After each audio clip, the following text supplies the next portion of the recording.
ជំរាបសួរសួស្តីពុកម៉ែបងប្អូនទាំងអស់គ្នាស្វាគមន៍មកកាន់ Channel រៀនភាសាកូរ៉េ MNKO Learning ទាំងអស់គ្នាហើយថ្ងៃនេះផងដែរគឺយើងមករៀនអំពីវេយ្យាករណ៍នៅក្នុងភាសាកូរ៉េតោះអញ្ចឹងកុំឲ្យខាតពេលវេលាយូរចូលទៅដល់មេរៀនយើងទាំងអស់គ្នាវេយ្យាករណ៍កូរ៉េកូយេអូទម្រង់នឹងទម្រង់តុងសាឬក៏ហៀងយ៉ុងសាបូកជាមួយនឹង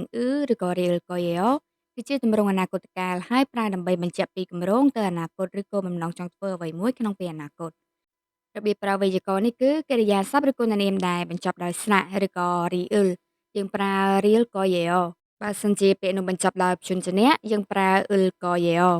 ឥឡូវយើងមកមើលឧទាហរណ៍កុងភូហាតាកុងភូហាតារៀនកុងភូហាតាបញ្ចប់ទៅដោយស្នាក់អញ្ចឹងយើងត្រូវបូកជាមួយនឹងរៀលក៏យេអូអញ្ចឹងទៅជានឹងរៀន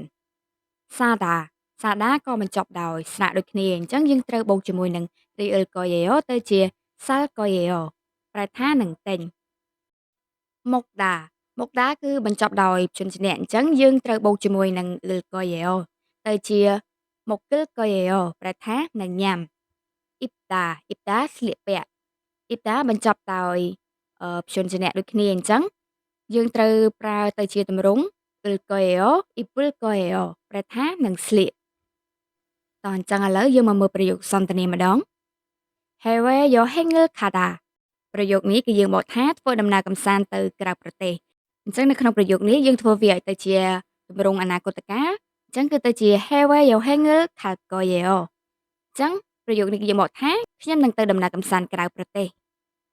Pabul mokda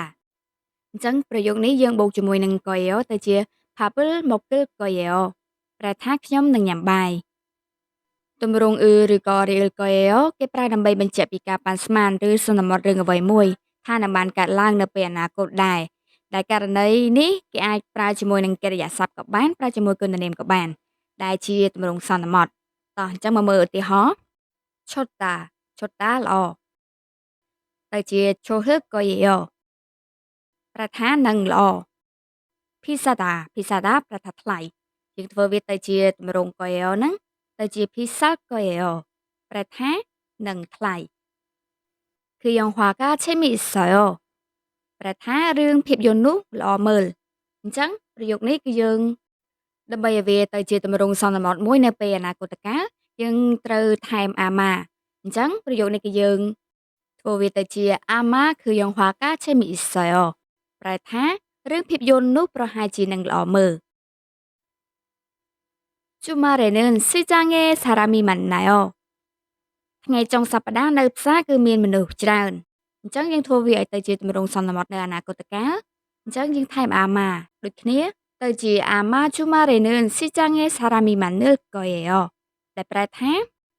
ថ្ងៃចុងសប្តាហ៍នៅផ្សារប្រហែលជានឹងមានមនុស្សច្រើន